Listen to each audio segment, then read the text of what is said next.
Yeah. On the Hill, Senator Lugar and others have repeatedly suggested that they thought the president should go to Congress to have a debate over what the declaration of war in this instance before involving the United States in action with Libya.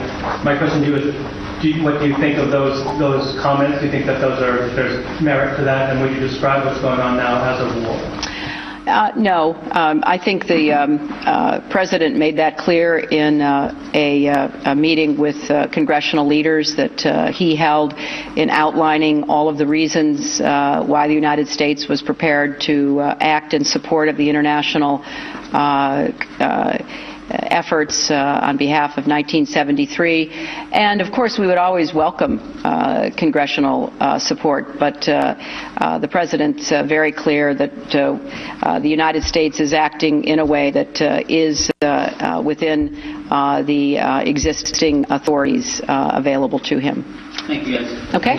Thank you all. Have a great night in Paris, those of you who get to stay. All right, Secretary Clinton just finishing about 20 minutes of her comments and then questions and answers after that. A memo that's circulating on Capitol Hill right now notes that as a candidate back in 2007, Mr. Obama told the Boston Globe, quote, "The president does not have power under the Constitution to unilaterally authorize a military attack in a situation that does not involve stopping an actual or imminent threat to the nation, the United States."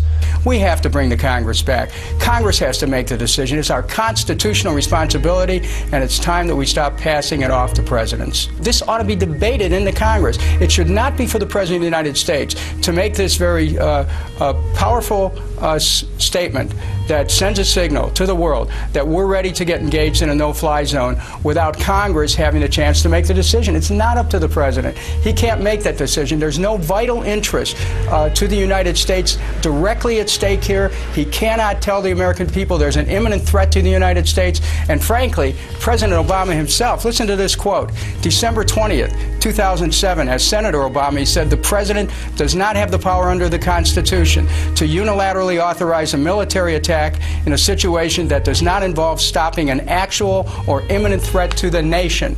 Now, he can't meet his own test. That's why he needs to come back to the Congress and ask for permission. But, Congressman, that was his candidate, Obama. How would you have voted a few months ago when they had the vote on the so-called Iraq War Powers Resolution? Would you have, is the Democratic Party split on that? I think there is a division. And how would you have voted? Would you have supported that resolution, voted yea or no? If it had come to me in an up or down vote as it came, I think I would have agreed with our senior Senator Dick Durbin and voted nay. And the reason is not that I don't think we should have aggressive inspections. What I would have been concerned about was a carte blanche to the administration for a doctrine of preemptive strikes that I'm not sure sets a good precedent. Most of you know that I opposed this war from the start. I thought it was a tragic mistake. Today we grieve for the families who have lost loved ones, the hearts that have been broken, and the young lives that could have been.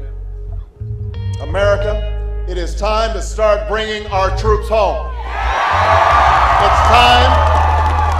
It's time to admit that no amount of American lives can resolve the political disagreement that lies at the heart of someone else's civil war. We're going into a situation where American flyers go into a country, here, Libya, and shoot people. Kill them because we don't like the guy who's calling the shots in that country? Or are we going to do something that's daintier than that?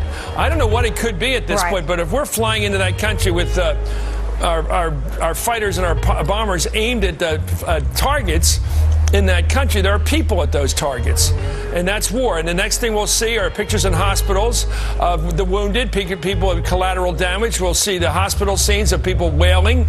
We'll see the accidental sites hit, collateral damage. It's all the scenario that Colonel Jacobs is so familiar with as the pictures that come from war once a war starts. And it doesn't look pretty. Yeah, and to Chris's point, if we see these images, this will not be a war that this administration, this president inherited. It will not be Afghanistan and Iraq, things that were fully in motion when he took office.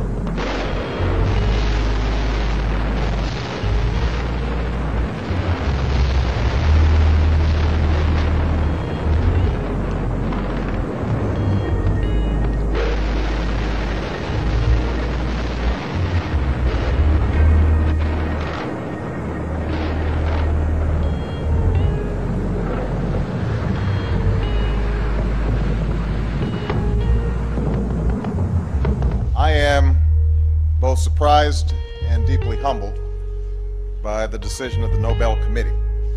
I will accept this award as a call to action, a call for all nations to confront the common challenges of the 21st century.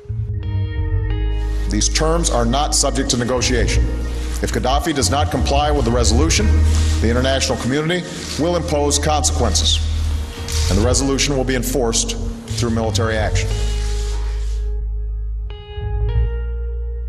There is criticism from leading members of Congress. Dick Lugar, a leading voice on the Republican side in the Senate on Foreign Relations, says, look, we can't go through with this unless there's a declaration of war. What is the compelling U.S. interest in attacking Gaddafi forces at this time? The question is, what authority does the president have to vote, as we did in the UN, for the Secretary of State to make the statement she's making that we're out to basically get rid of Gaddafi?